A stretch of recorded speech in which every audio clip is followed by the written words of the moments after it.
Well, anyways, let's see. Going back to prison, this is about 1967. I stayed about 2 years in the jail there. Like I say, the black prisoners were starting this group called the BUF, Black United Front. They got the idea from a group that was in Chicago. And we were meeting secretly in a weight room. We had this one room in the back where we blocked it off. We'd meet and talk about the problems. They had the segregation problems in jobs, you know, in the selling, that we couldn't get out to, what you call it, the minimum security building, because they had a quota on how many minorities they wouldn't let go out there. So we had a lot of these problems we were trying to work out.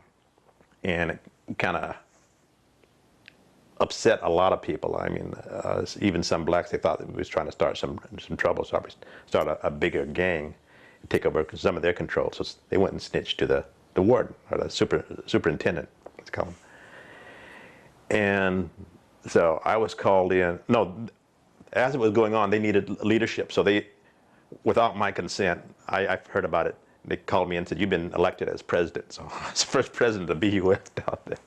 So you're going to be a spokesman for us if anything goes down. And of course, something went down immediately. The warden called me, and it was assistant warden. He was nicknamed Buffalo Head. William Macklin was his name, but he called him Buffalo Head. And he asked me what was going on there. And I told him, just an ethnic group. We're trying to get things together, blah, blah. You know, I thought up the Juneteenth thing, which nobody was doing at the time, but I just threw that in there because I'd read about it. And some of the old African stories. And he says, well, that's not going to happen. There's not going to be one black ethnic group in here. See, you go out in that population, you find a Hispanic group, no, a Mexican group, he called it, and an Indian group. If they're not going to form one, you're not going to form one, and you're going to whole. So that was and there was this kind of a demonstration out in front. They were waiting out there. If something went wrong, they claimed they was going to riot or whatever. So I told them how it was. I told them what was happening. I told them that somebody snitched us off. And kind of a little dirty trick I did on him. I said, I was sitting in there, and he said he had this list on this table.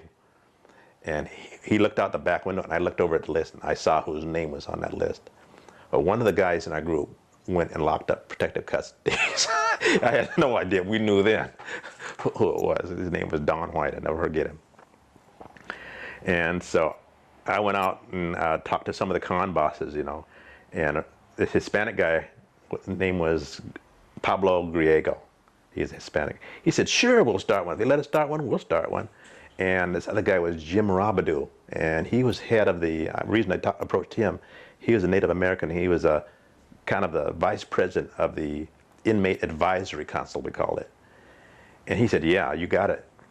And I said, well, okay. I went back and told Macklin, I said, I got these guys, I'll meet with you anytime. They want to start groups too. They got, you know, situations and problems and things they want to talk about. And he said, what kind of problems or situations the Mexicans got? He said, well, they have holidays they want to celebrate, you know, Cinco de Mayo and stuff like that, I guess. I don't know what it is. And so it started off that way.